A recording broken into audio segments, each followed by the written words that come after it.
Hi guys, today we want to teach you how to work with OpenBullet. First, you should download OpenBullet last version that I downloaded it before recording.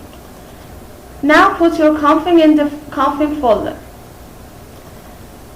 Open the OpenBullet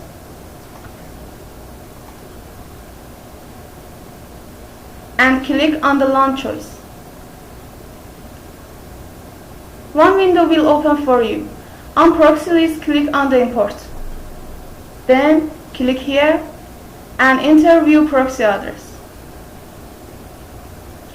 And type choice, define proxy method and click accept. We come back to runner and click on the new. Now one window open for us. Double click on the window. Select config and choose the config that you need.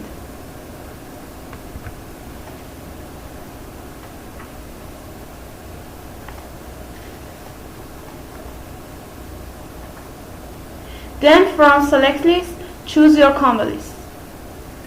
If config need proxy list, you should click here on the on choice.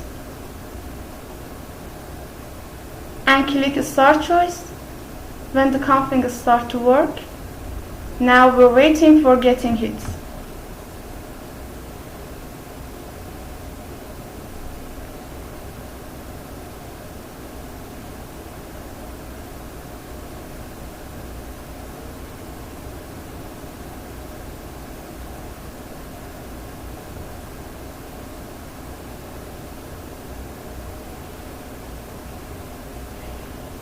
Thanks for watching this video.